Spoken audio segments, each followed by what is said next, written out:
Mic check, life check.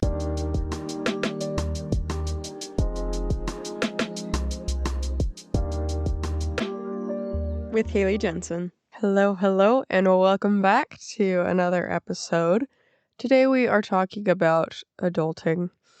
The weirdest things that I've come to experience now adulting that I never would have imagined in 1,000 years. For one, I am very much attached to trees.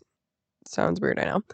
No, the literal trees that are planted in my backyard, in the park strip, and how much my anxiety for said trees has consumed me over the last couple of weeks, and actually years. So, long story short, we moved into our house 4 years ago. We didn't have trees. The HOA where I live, they give you coupons for trees because you have to park 2 of them right in front of your house. Give you these coupons for you to purchase the trees through the nursery, and then you have to plant them yourself. So hopefully you have a minor green thumb, because if you were to kill them, you get to pay for new trees. They don't give you new ones. Or if you plant them incorrectly, if you plant them not perfectly straight, they're gonna grow wonky. Like, there's a lot to it. And even though maybe it's not that hard, it's enough to make you, okay, you got to do this right the first time, which thankfully we did. We got very lucky. My husband actually went with some of his friends, and I don't know if I was working initially when this occurred, or maybe I was pregnant. I don't know. Anyway, so then he went and got these trees from the nursery, and they were beautiful. I don't know how they got so lucky. I know what my husband told me, but basically he had gone and they were talking to the tree nursery person, guy, and who walked him out to where our specific trees are, and which they're hackberries, that's what they're called.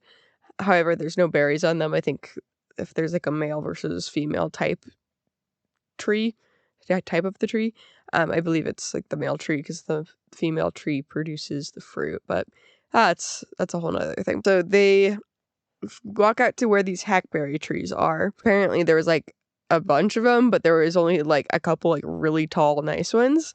And so my husband is very non-confrontational. However, he does have an opinion, which is a very interesting combination. So basically he was like eyeballing like the nice big ones, of course, because the funniest thing about trees, or at least something that somebody said once to me that made me laugh, that their trees are like children. The younger they are, the more you have to take care of them.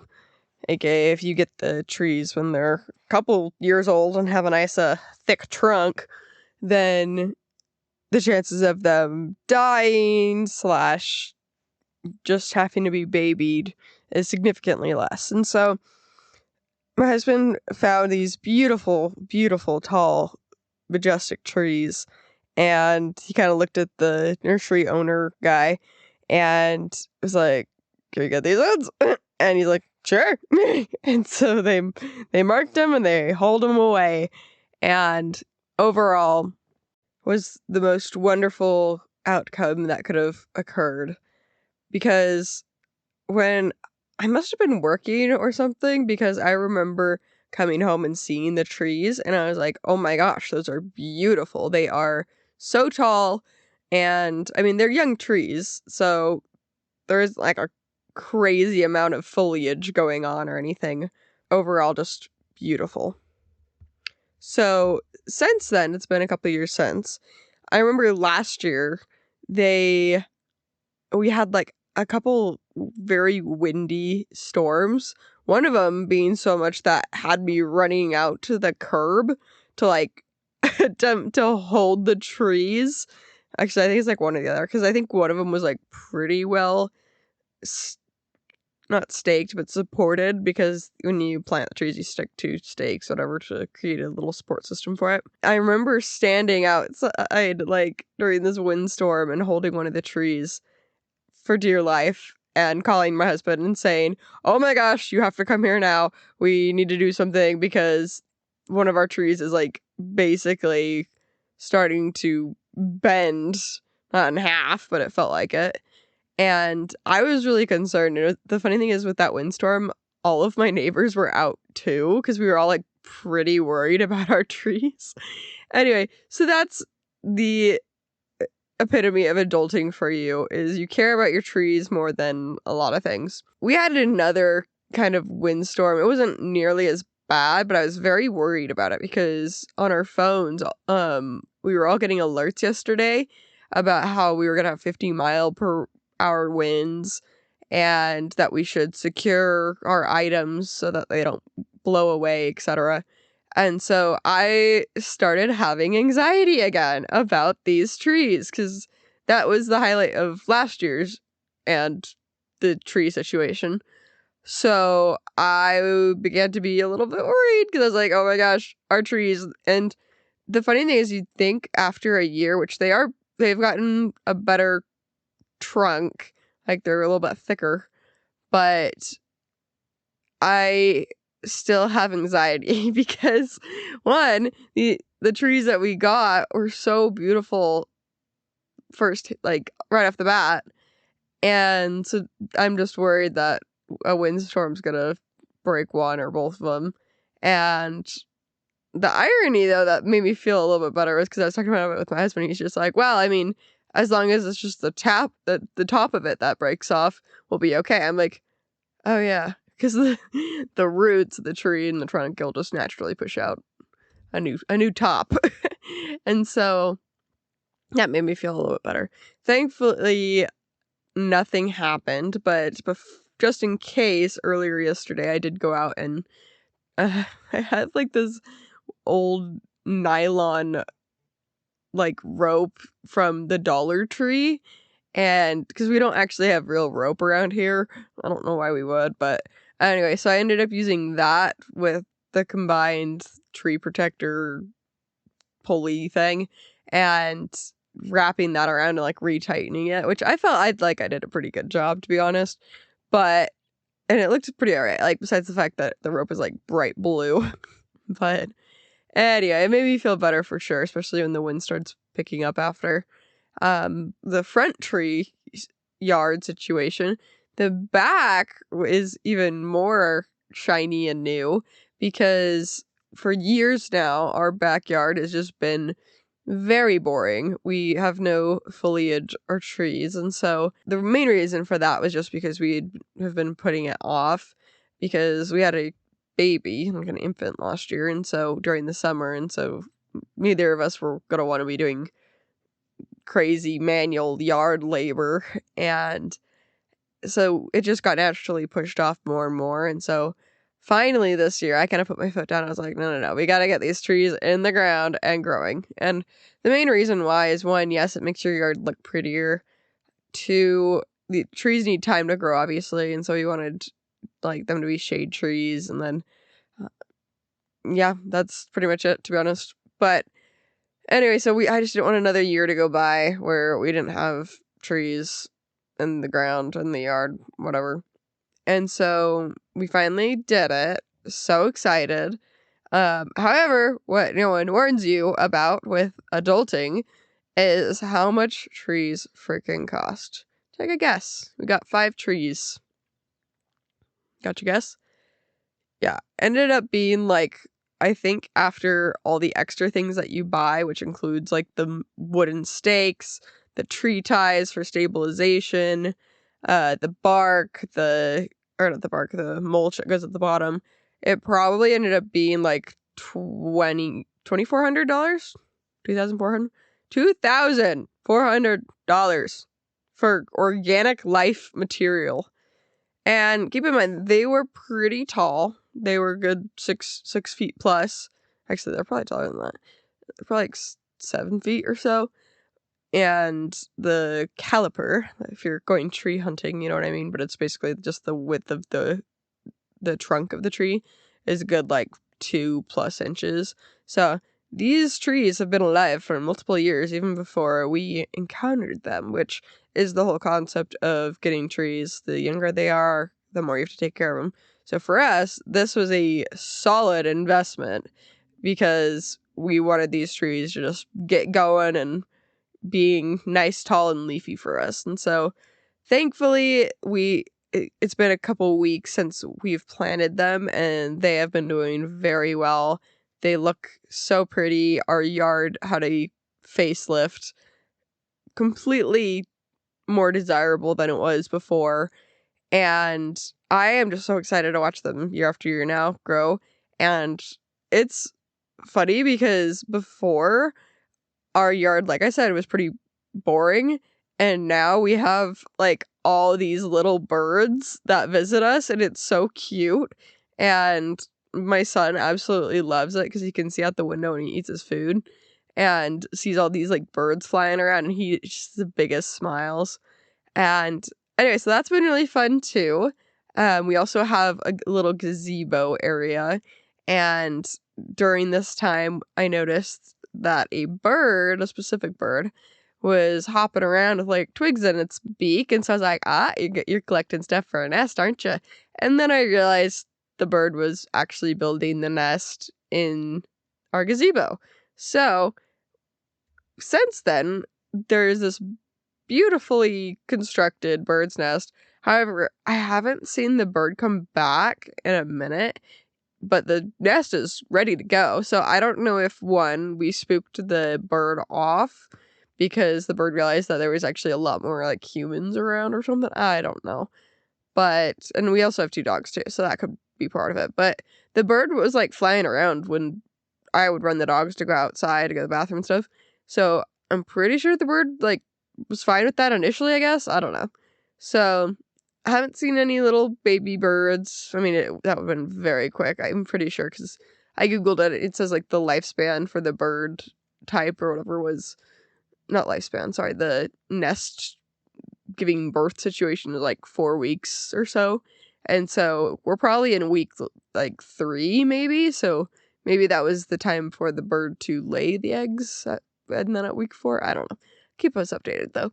So got little bird friends, got trees, and the next on the to-do list is bushes, which they thankfully aren't as expensive as trees, but we will be getting many bushes, and so we say goodbye to our monies when we have to make our lawn prettier, landscape prettier. Oh, the joys of homeowning. It's wonderful, yes, to have a home, but I start to side with the people that like to rent and only rent, because you don't have to worry about stuff like this, or like if something breaks, or even things outside of your control you're constantly dealing with. For example, when we were doing all the yard work, I was looking around and I started seeing tiny little wasps nests all up in the very tall eaves of our house. And so that becomes a problem, because then you have wasps buzzing around. And my biggest fear, to be honest, is, I don't know if the equivalence of wasps, bee stings, because people say like they're allergic to bees, right? And people can die from that. And like in Bridgerton, if you watch Bridgerton, season 2, season 2. And that's one of my biggest fears now that I have a little boy. I am like, oh my gosh, what if he is I was gonna say deathly ill, deathly allergic to bees, and I don't know that, and he were to get stung by a bee or a wasp, or I don't know how it works. I don't want to have to worry about that. Like, that's the biggest anxiety. That is also adulting for you, is that, yes, you never thought you don't understand how you could ever love someone so much until you have your child. Because, yeah, I mean, I've heard stories of people that were like, oh, I never thought I'd be a mom. Like, I'm the least motherly person, which I wouldn't say that's how I am. I have always been fond of children.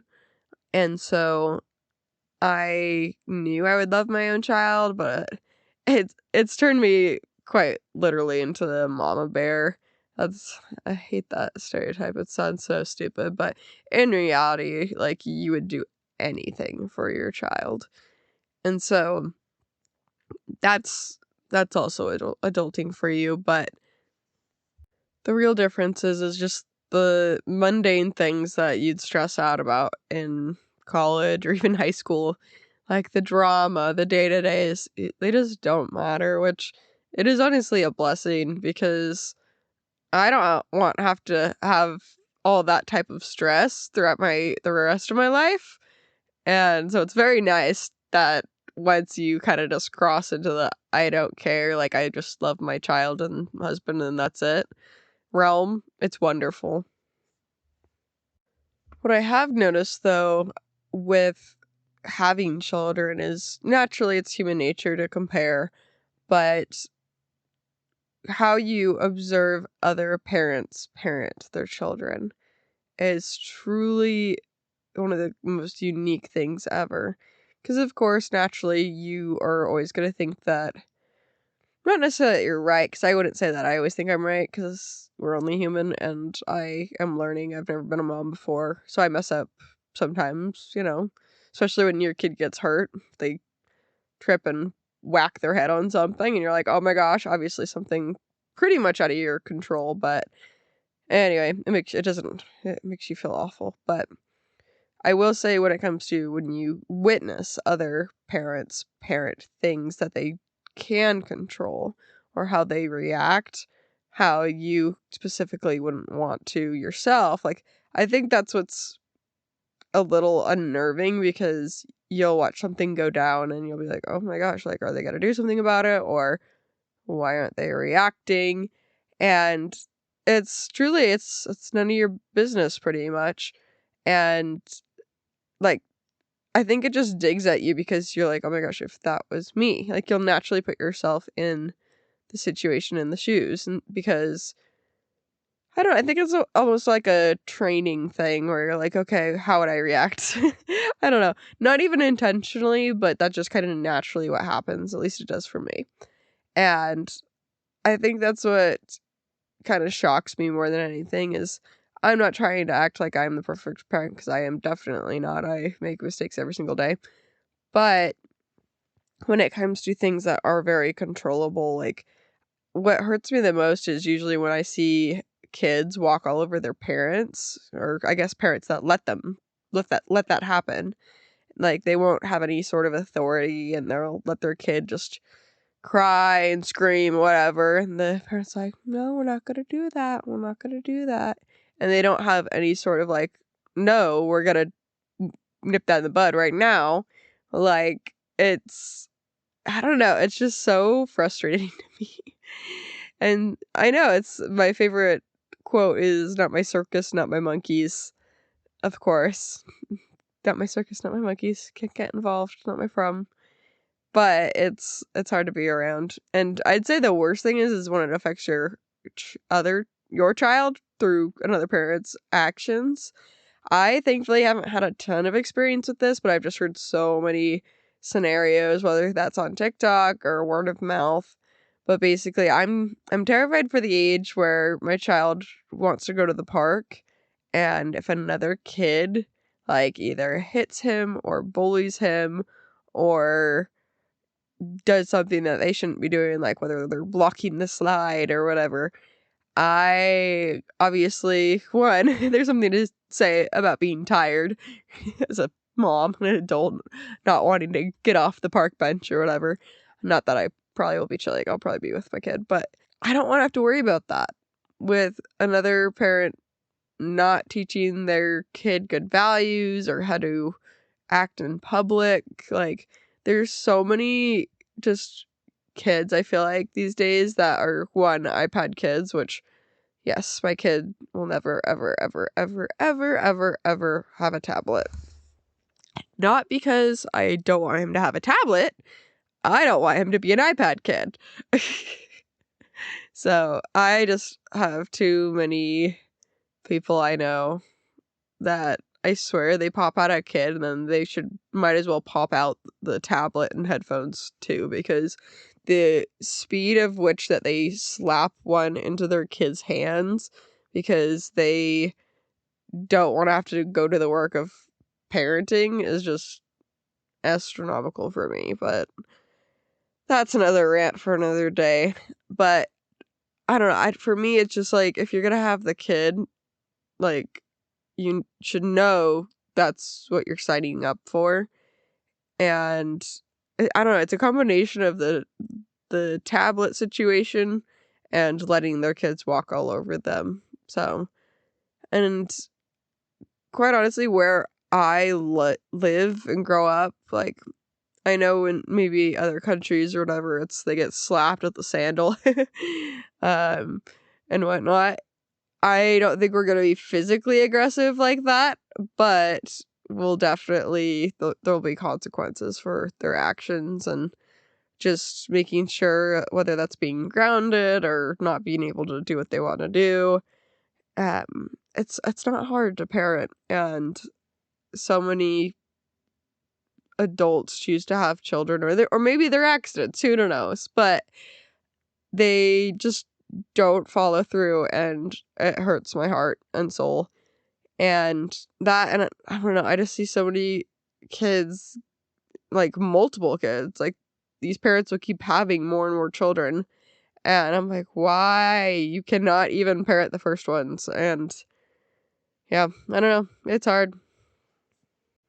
But then on the flip side, there's the parents that they do love their kids, but they also put themselves in the back seat, I would say, when it comes to anything that involves their kids. So, for example, if I was at an event that was handing out popsicles at the end of an event, and I was like, hey, do you want a red one, a yellow, or blue one? And I am handing them to multiple families. And so I go over to this one family, and they have their kids, and I'm like, all right, which ones do you want? And the kids jump up and they say, I want the red one, I want the blue one, wherever. And the parents are like, oh, whatever ones the kids don't want. Okay, for me, that's just a red flag, because I get you want to make your kids happy, but you're teaching that their opinion comes before yours, or that your opinion's not important. And so you're then teaching your kids to go out and that the world revolves around them. And that's horrible for people and social skills, and I don't know. As well as you're teaching your kids that they can walk all over you. So I don't know, I'm just not a fan of it. And overall, I think that they needed to know that they're kids, and that who's the adult in the situation. And yeah, just, but enough of parenting, because that's not obviously all that goes into adulting. Adulting is just swell. I guess when you first leave the house or go to college or whatever, they first call that the adulting, which that in itself is fun, because you then are buying the groceries, you gotta determine your bedtime, you gotta watch what you want to watch, not have your family bothering or checking in on you, or planning your activities, you gotta make your agenda. It's all good. Like, when I went to college, I was doing all those grand old adulting things, but of course, as I mentioned, was very boy crazy, and so I was spending a lot of time outside of my classes dating and meeting boys and spending time with boys. And so that type of adulting, I wouldn't go back and necessarily change anything that I did. If anything, if I had the knowledge that I have now, I would just be a lot more selective. And I don't know, I feel like I was just so sheltered as a child growing up. I was trying to be a little bit more rebellious, not intentionally like, oh wow, watch me, but like, I just didn't experience, I feel like, a lot of things that my peers had in high school at from when I was in college. And so, I don't know, the concept of making up for lost time kind of thing was definitely at play here. But like I said, with the knowledge I have now, I would be a lot more picky and choosy of how I would spend my time and who with. But like I said, I don't regret anything, because I am beyond happy with how my life has turned out, and who my husband is, and my wonderful little son. who wouldn't be the same kid if it was not with my husband. But overall, adulting in college was its own thing. But like I said, I don't think I did anything quite awful. I think things were done well. But when it comes to the choices that I made, then all of them probably were not that great. But for the choices that led me to today's life, I'm okay with. Fast forward to not even dating, but let's say early marriage / engaged life, adulting. So that's fun because up until I had married my husband, I had lived at a few different apartment complexes and places for college.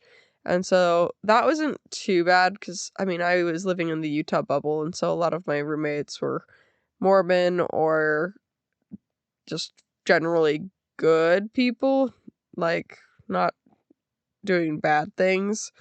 But overall, that was kind of just the vibe, I'd say, for my 4 year, or actually it was probably like 3 years of college living, because I had gotten married during my 4th year of college, and when we had moved into our apartment, I wouldn't say it's all that different than college living, because usually when you move into an apartment, you have to buy your cleaning supplies and stock your fridge and stuff, so that bit isn't all that different. But I will say it was different for me, because before I was living in Orem and Provo, Utah, and all of the UTA and bus routes and stuff were all pretty close. Like, I would take a lot of transit because actually in college I didn't have a car. So my first car, fun fact, this just shows I was not a spoiled child. My parents were actually very adamant about giving their children cars, which I see the difference now because, like, as a child, you're usually handed a lot of things for free.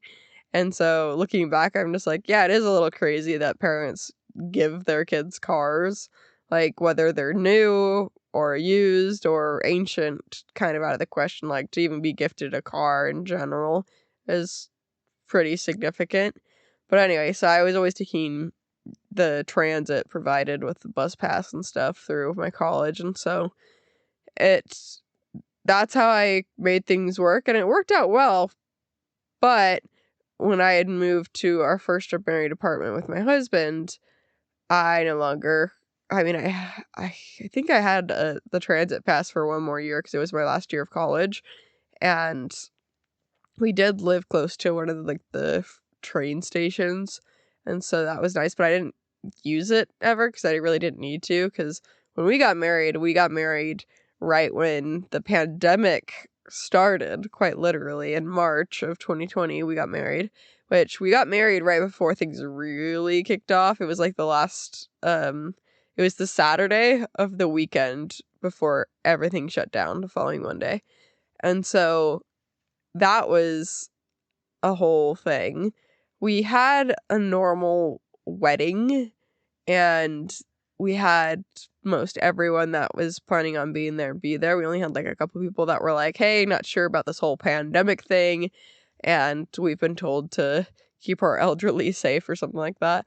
And so there was only a couple people that didn't show up, which is fine. But we were supposed to go on a cruise, and that got canceled. And so they were like, hey, let's do Disneyland or whatever as backup. That, of course, got shut down. And so we didn't end up going on a honeymoon. We actually went home to that apartment and learned to play house and just decided to get everything set up. And yeah, looking back, I guess I didn't really appreciate it until I said it now, but we had a pretty desirable pandemic situation because I guess what I didn't realize as much, because I'd heard other people are like, oh, yeah, they're shacking up together during the pandemic or spending time together.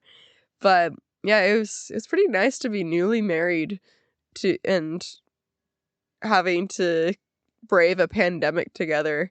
It kept things interesting. It's not like we were rejoining normal life because we were watching the updates in the news just as much as everyone else. And so it's kind of a wild time to get married, to be honest. I didn't really think about it till now.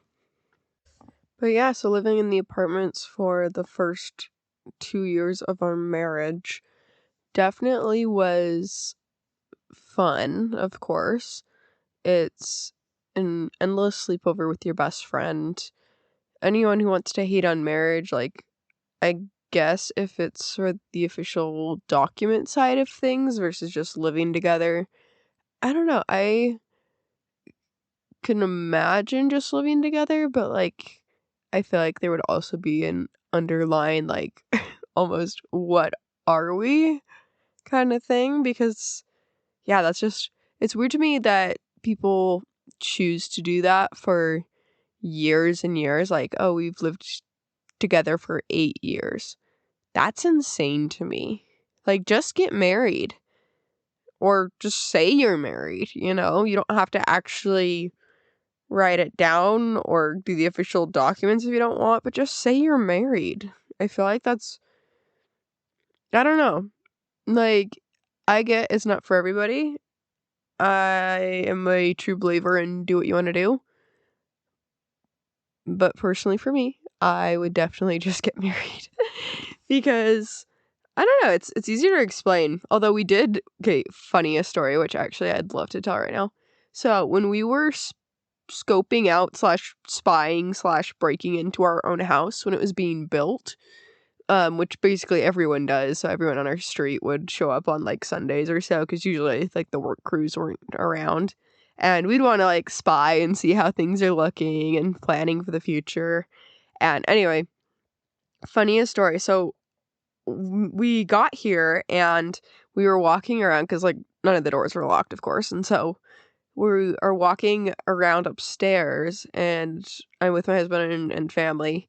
And we hear somebody open like the door downstairs and like some people talking, and we're like, what the heck? And keep in mind, the house wasn't done being built, and so like, yeah, anyone could walk in off the street. It's not like we lived there like yet.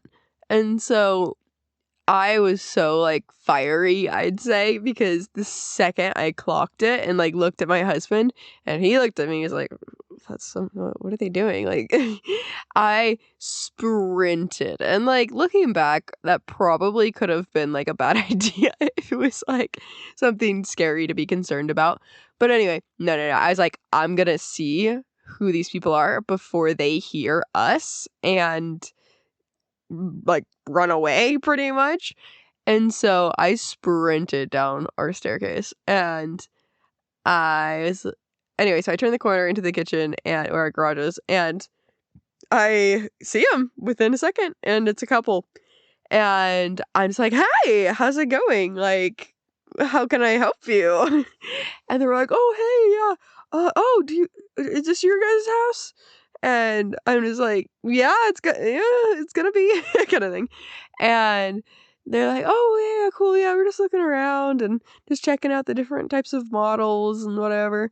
And so then at this point, my husband and family had come down and meeting up. But long story short, I was like, "Oh, like, who are you guys?" And they're like, "Oh, my name is Jane and this James." And I was like, "Oh, like last name?" And I said that so forward because I just naturally assumed they were married, which that was on me. I guess that was not good for me to assume that. But they looked like a couple, and even if they weren't, the natural response would be like, "Oh, no, we're dating," like, da da da. Besides the fact that they had at this point they told me that they had lived at such and such a house and kind of gestured a couple houses over. And because their house was already built, it was kind of on the lot behind ours or whatever. And so I was just like, and it was just the most awkward thing because they just kind of like, "Oh yeah, like we're together," like, but they didn't say. I think they said, "Oh, we're not married." Like, da, da, da, da. It was so awkward. I don't remember how we proceeded from that point, but it was so awkward. And I was like, "All right, cool." Anyway, so then they eventually like, "Well, we'll let you guys get to it," and like they left, but it was so awkward. But that is a grade A reason why just get married. I don't know if they still live together or whatever happened with them, but yeah, it was quite the thing. But of course, I know that marriage is not always the best option. For example, if you look at the Kardashians, I mean, I could just leave it there, to be honest, but just with, okay, actually, my point was going to be about Kourtney Kardashian, because she could have gotten married to Scott Disick like 5 times over, and because they have 2 kids together, and he was pining after her. And I would like a deep dive analysis and maybe the truth one day, but of course I don't think this will come out until they're all very, very ancient and to a point where they think they're past their prime. But even Kris herself will refuse to admit that, because she's working this operation until she's in her grave, I would imagine.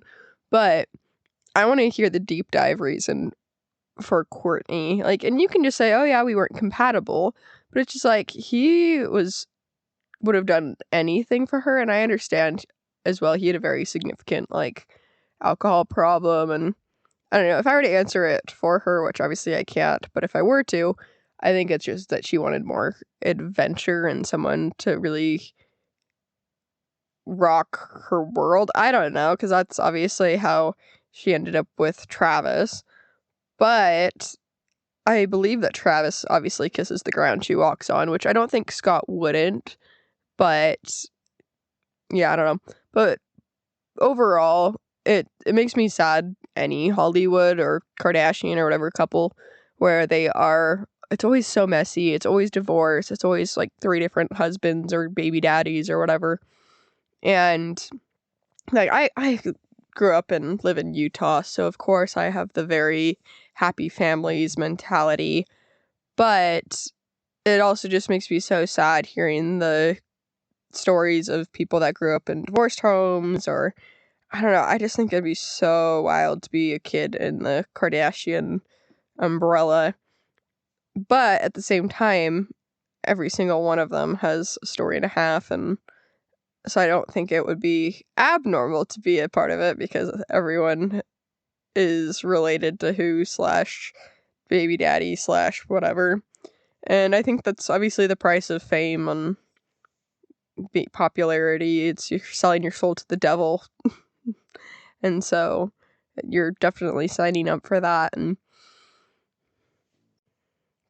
But yeah, I mean, to each their own. I've always said I wouldn't mind being famous, but I would always want to be famous for something so obscure, like my podcast. No, just that something that isn't super flashy and you're still allowed to go out and about and have normal interactions. Like, I'm chronically on TikTok, and so I live in Utah, and there's many Utah influencers and TikTokers, and so whenever I see them out, of course I'm just like, oh, it's that person. But at the same time, I'm like, oh my gosh, I can't imagine living a life myself having to be on guard at all times because someone's recognizing you, taking a picture of you, whatever. That just sounds like my worst nightmare.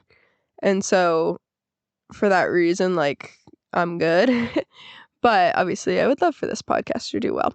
Mostly just because I would love to support my family, and if anything, just probably travel would be the number one, is just travel a lot more.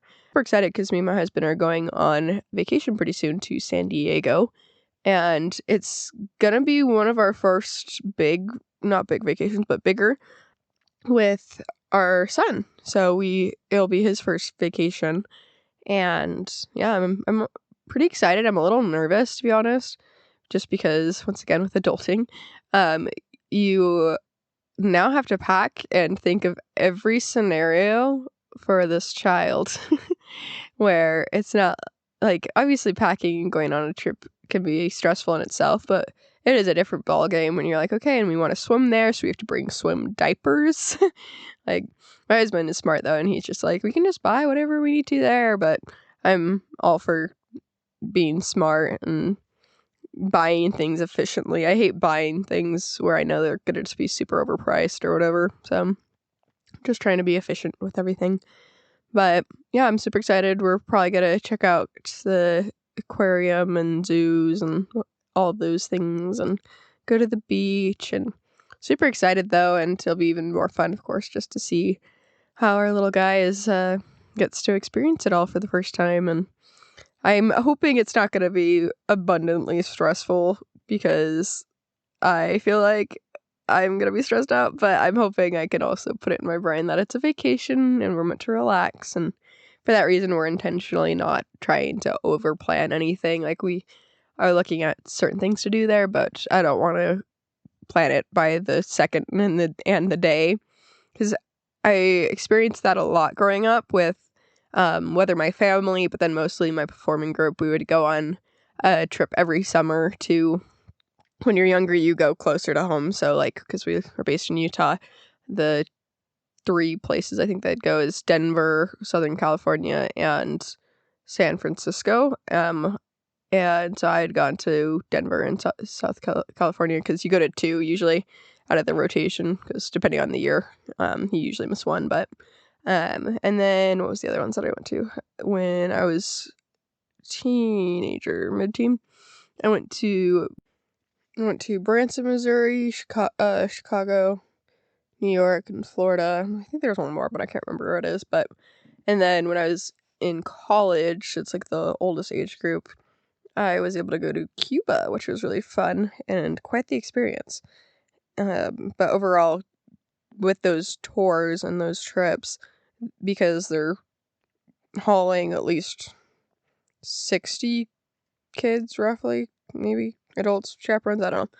And so they obviously had everything scheduled down to the minute for where we were eating, how long we'd spend time somewhere. And so I think, combined with my slight anxiety and OCD, it's anytime I think about planning a trip or vacation, I just get that type of anxiety where I'm like, oh my gosh, I'm gonna have to schedule everything down to the minute. And so yeah, so I'm trying to relax a little bit and let things casually happen and just kind of try to enjoy the vacation. That's the whole point. And I think the most overwhelming part, booking and a vacation, is the fact of just housing, car rental, airline. That's obviously the most stressful part. But I saw a TikTok, I think, that with a comment that was saying, trying to treat your vacation as a vacation. And that when it comes to traveling, like, you want to travel, not vacation. I don't know, something like that. That vacationing is like the expensive way to travel or whatever. I don't know. Which I'm okay right now. Like, we are leaning it more into a vacation versus just trying to travel, because we have a toddler. And so when we actually chose San Diego because of ChatGPT. I was asking ChatGPT, I was like, what are the most toddler friendly places? Because we could go any number of places, but I want it to be very easy with a toddler. And so San Diego was one of those. And I had mentioned it because I was just kind of doing some research in the same room as my husband. And I was like, how do you feel about San Diego? And he's like, wait, I totally was thinking about that just now. And I was like, wait, really? So we just randomly landed on San Diego, which I had been when I was younger because my mom had a friend that lives there, I think, still. I don't know. But so the last time I was there, I think I was probably like 12 or so. But overall, like, it's still California, and so I'm sure it's gonna be really fun. And then later this year, we want to go to Japan, which, yes, very big jump from California to Japan. And Japan was first, believe it or not, on the drafting table, because my husband is a big fan, as so am I, but a much bigger fan of anime and Japanese culture in general. And so it's been a dream for years for him for us to go to Japan. And so we're gonna make that dream happen. And we are stocking up on our miles. We finally got a American Express or Delta card. And so we're racking up our miles with our purchases, which I kind of regret that we didn't do it sooner. We had the Costco card, but and that like gives you a nice little cash back and everything. But yeah, I think miles is definitely going to be a little bit more beneficial because for me, it's obviously trips cost money, and like that's the first thing that you think. And so I think it'll be a nice little push to use the miles because it's like, okay, we have the miles, we've been racking them up for a reason. Like, okay, let's go on the trip. And so anyway, but yeah, back to Japan though. We have a lot of friends that have gone before, and even my husband has some coworkers that have lived either in Japan or visited frequently, and so he's asked them a bunch and with saying what is like the friendliest areas, etc., when it comes to toddlers. And one of his coworkers was like, Japan is literally built for kids. And so that was the best thing that we heard. It's just that this was something that his coworker even said, but said, oh yeah, there's even like 5-year-olds that will walk to their own daycare. Like, that's insane to me, but I don't know how true that is. But and that everything is very friendly, like everyone it's like definitely a community raised, kind of raises the kids type of mentality, and I think that's incredible. So and then also another question that we had previously was just that if we need to worry about bringing like a stroller, or if that's okay or not looked or not suggested or whatever, and they just said that everyone does like the little carry your backpack. So we're gonna do that for a child, and then everything's just transportation and transit, and so we're super excited. I think it's gonna be a really, really awesome trip. The other thing I am very nervous for is just the airplane travel. I know it's a quite long flight, and that does make me very nervous with just how long to have our child on the plane for and entertaining him. So I think that's another good reason for taking the San Diego trip first, is because that flight is only like an hour and a half or hour 45 minutes or so. And so that will be a very good indicator for how he does on the plane. He's generally an angel baby / toddler, very happy guy. He usually is very friendly with strangers, like not that he wants to be best friends with them, but like just very observant and like loves to take in his environment. And so I'm hoping that will make things a little easier because he'll just be very intrigued the entire time. And he tends to be pretty quiet. Like, he doesn't just get upset and scream for no reason. Like, he'll only cry if he gets injured. And so, but yeah, overall, it's gonna be very interesting. And yes, back to our topic of adulting, a lot of adulting for me because I get to figure out how to do all these hard and fast things, and it makes me nervous and scared, but at the same time, like, life's too short to not get uncomfortable a little bit and try new things. So I mean, obviously the hardest thing is I just don't want the other plane attenders on the flight to be mad if he is screaming or crying, because no one wants to be that person with the screaming baby.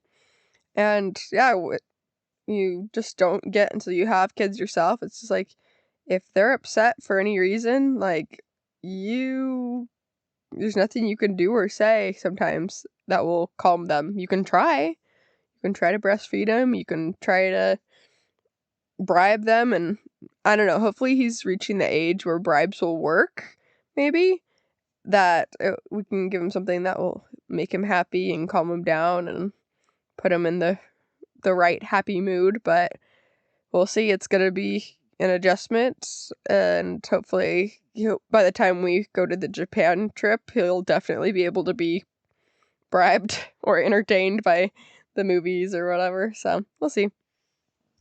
But overall, if I were to put a pin in the adulting topic, is the biggest thing overall, and this solely just comes from the concept of maturity.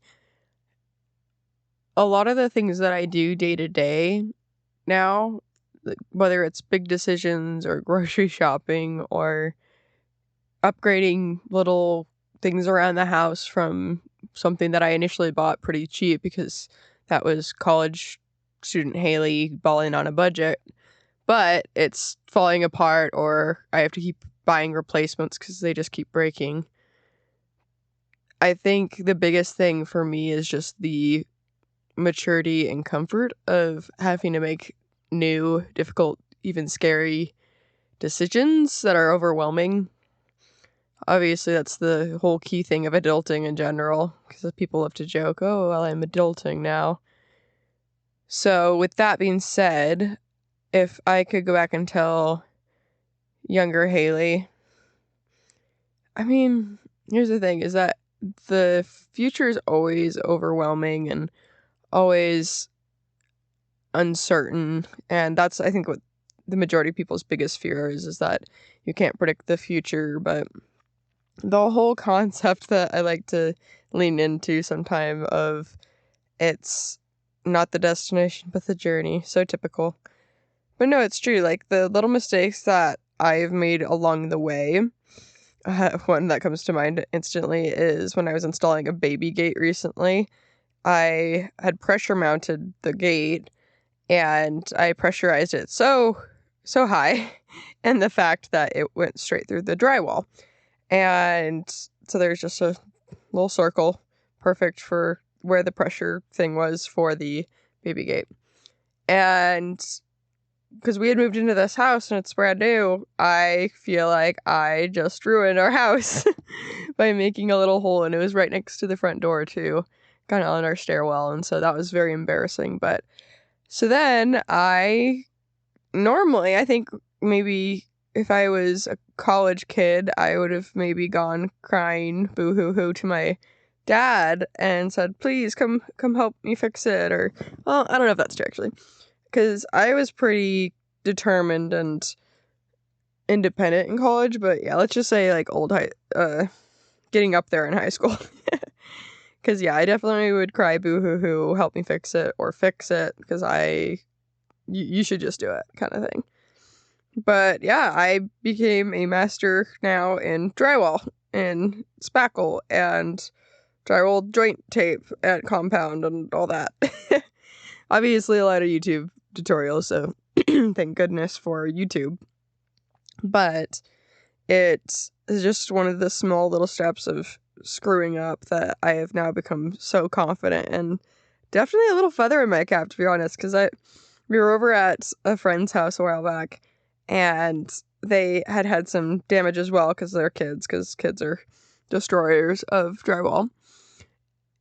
And so there's a couple holes in like their basement, and I told them, I was like, I will fix that. I know how to do that. I am a pro, which when I say I'm a pro, that I take that very lightly. I know how to fix it, but and even with repairing it, my first drywall baby gate issue, I had matched the wall surrounding it like to what I thought was very flush, and so it was very smooth and wouldn't be noticeable like once I had applied the paint pretty much as the topper. And after I really sat back and look at it, I'm like, oh gosh, you can see there's a total bump right there. But the irony is that like I think a week or two went, actually it was probably like a month later, that I noticed, I happened to look at it walking by, and I was like, oh my gosh, it totally has sunken in. So now it actually is flush with the wall. So that just goes to show is that time heals even drywall. Time heals all wounds, but also heals drywall. But with that being said, it's still, the paint, I think, makes it look like there is an uneven bit. So one day I'm pretty sure I'll sand it down and repaint it. And I think that's just a good little story of maturity for you right there. But being able to step back and just take a moment and kind of just come up with a solution rather than reacting emotionally is the biggest adulting mentality, I'd say. For example, is in college, if I broke something, glass or something, I'm pretty sure it would wreck me for the next 2 weeks pretty much. But nowadays that doesn't happen that rarely. For example, the other day I was just, I guess, a little frantic, or my head was a little busy or something, because I was just moving, flying around the house, doing my normal thing, and I was just kind of slippery fingered, and I pulled a plate out of the pantry or the cabinet, and it just flew, and it shattered, and porcelain was everywhere or whatever. I don't know if it's porcelain, fake porcelain, but it just went everywhere, and it's just has accumulated year after year of this type of, all right, we move on. I think, if anything, I would be more heartbroken if it was some treasured item that I could not replace, but it's Amazon Basics. We got these dishes when we got married, and I'm sure you can even get the new and improved versions of them now. So it's so easy to react emotionally, but it feels even better to not let yourself react that way and just move on and kind of try to find the facts of the situation and say, you know what, we can replace this. It's not that deep. I think my biggest concern, to be honest, was because I had my toddler walking around kind of nearby. And so I just immediately, because he heard the crash, and so he wanted to come see what was going on. So I was like, nope, but I sweep him out of the way and just clean it up as quick as I can and get the tiny, tiny little specks of dishes that are everywhere and Roomba it up and all the good stuff. But yeah, it's definitely been a learning curve and patience. Like, I'd always heard growing up with a lot of pregnant women or moms in general that when they'd have kids that it would teach them patience, and a lot of them have mellowed out, which I would definitely say that I significantly have mellowed out. I won't say I'm perfect, because I am not, but I will say that I have gotten significantly better when it comes to being high strung. I think I ran around like a chicken with its head cut off up until I got pregnant. I was going to say married, but no, even the first couple years of marriage. And I think that's just like the growing pains of it all, because that's when you're the most uncomfortable and learning the most.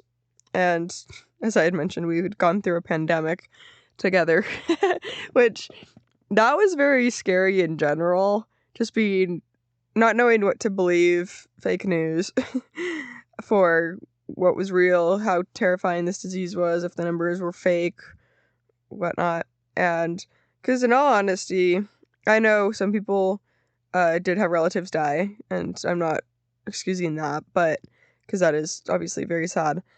But for me, I didn't know a single person personally that died or was adversely medically affected by COVID. So it was obviously wasn't as significant, at least for me. And that's just based on my perspective. To each their own with what we will all go through in life and our own trials. Not that I've definitely had my own, but anyway, adulting. I think going forward, my biggest adulting is, I'm actually looking at it right now as I sit in my closet. I am a clothing, I wouldn't say hoarder, because I have gotten rid of some, but I'm just one of those people where it's like definitely this whole clothing holds to memories, and yeah, but the problem is I do not wear, I would say, 85% of my wardrobe, and it just collects dust, and a lot of the things I own, I never, ever, ever wear or will ever wear. It's funny, I have this one coat that's like a leopard faux fur thing that I bought in college. Don't ask me why I did. I just did. I thought I was gonna be so fabulous, I guess. I don't know. That's not even my personality. But anyway, I have it. And it is funny because when TikTok was going through its mob wife era fashion, I was like, hey, I'm ready to go. Did I ever wear it? No. Do I ever abide by fashion trends on TikTok? No. Will I ever? Probably not. So I am kind of clinging onto the hope that maybe I have a second child and a daughter that is so bougie and fashionable, and she'll just come raid my closet and get rid of 99% of things for me, or keep the things that I don't have anywhere to wear them to. But I've seen on TikTok people throw parties, like themed parties, of wear something that you can't wear anywhere. And I would be so ready. So either A, I'll throw that party myself, or B, someone invite me. So, because I think that'd be fun. But that is my next adulting project that I need to actually accomplish. I think one of the biggest things that's really tricky for me is just that I would say 60-70% of my closet is winter clothing, like long sleeves, sweaters. And that's because when I was a child, winter was a lot longer and a lot snowier in Utah. I am a full believer of global warming because Utah has been impacted by it since I've grown up.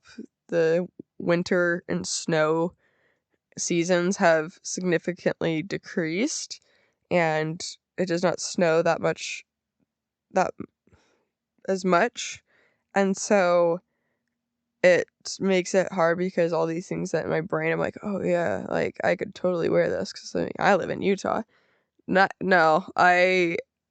Like I said, my wardrobe is a 20-80 winter clothes, and I need to bring it to like a 50-50 or 60-40 or something because it's tricky.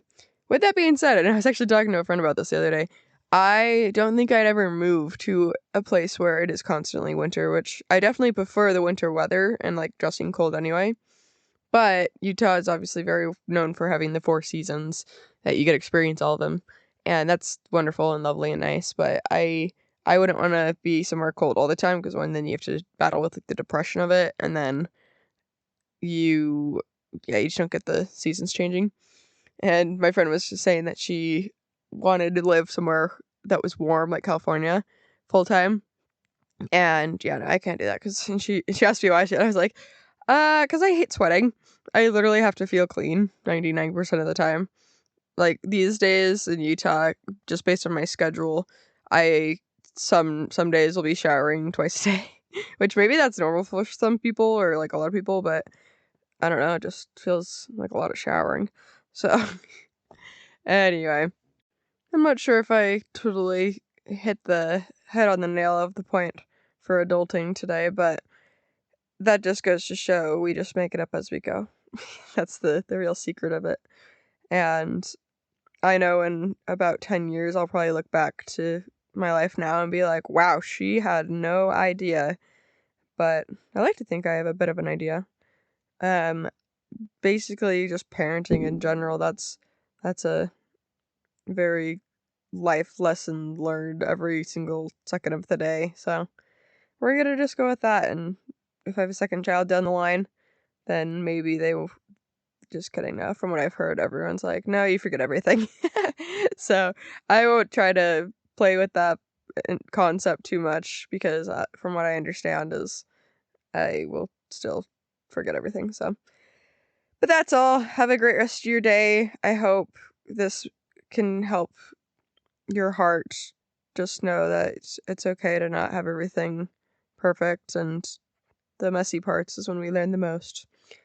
If you haven't already, please follow the Instagram, give the podcast a little 5-star. Would very much appreciate it because no one knows that I am here right now, and that's okay for now, but I think later it would be cool if we're a little bit more well known, so I'd really appreciate that, and it helps a lot. Besides that, thank you for being here and listening, and we will see you next time. Bye!